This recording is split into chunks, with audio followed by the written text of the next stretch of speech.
Dans cette vidéo, parlons du droit d'aînesse et du privilège de masculinité. Le droit d'aînesse, comme le terme l'indique, est un droit. Et ce droit résultait de la priorité d'âge et réservait aux fils aînés d'une famille au détriment des autres enfants une part prépondérante dans l'héritage paternel et maternel. Il conférait donc la totalité ou la majorité des biens d'un foyer au premier-né. Très souvent, ce droit est restreint à l'aîné mâle de la famille, bien qu'il existe quelques exceptions. Dans certains pays, il appartenait au mâle seul et dans d'autres pays à l'aîné des filles à défaut de mâle. Quelle est son origine? Crochet du droit, la rubrique du moment. Son origine remonte dans la Bible où elle fait référence au droit d'aînesse dans le premier livre, Genèse, au chapitre 25, qui évoque la rivalité entre les frères. Et là, nous parlons d'Ésaü et de Jacob. Jetons-nous maintenant dans le droit français. En France, à l'origine du régime féodal, c'étaient les enfants mâles qui étaient appelés à succéder. Et au XIIe siècle, les enfants de sexe féminin, dans certaines principautés, ont pu bénéficier de ce droit, mais en absence d'héritier mâle. Vous comprenez donc que les fils étaient préférés. Dans les pays de droit écrit et dans les pays de coutume, c'était la même règle. Prédominance pour le jeune mâle. Les privilèges de masculinité et de primogéniture s'appliquaient.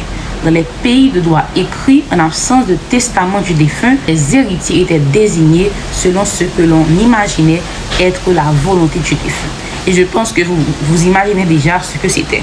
Pour eux, c'était une volonté avec une prédominance pour le jeune mâle. Dans notre droit, on retrouvait son application dans la Constitution royale du 28 mars 1811, à l'article 1er de la partie intitulée de la première autorité, où il est précisé que le président Henri Christophe est déclaré roi d'Haïti et que ses prérogatives et immunités seront héréditaires dans sa famille pour les descendants mâles et légitimes en ligne directe par droit d'aînesse à l'exclusion de sa femme. Le droit d'aînesse et le privilège masculin sont abolis, donc le droit d'aînesse a été aboli en lieu et place d'une priorité à la filiation légitime au détriment de la filiation naturelle en 1836. En France, il a été aboli en 1972 et rétabli partiellement en 1826 avant d'être définitivement aboli en 1849. À présent, on ne parle plus de droit d'aînesse, mais de l'égalité successorale. Le droit successoral en Haïti exige le partage à parts égales des biens du défunt entre les héritiers et les héritières de même ordre.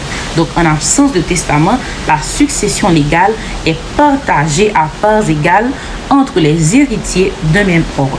Et n'oubliez pas que le Code civil prône aussi l'égalité des sexes.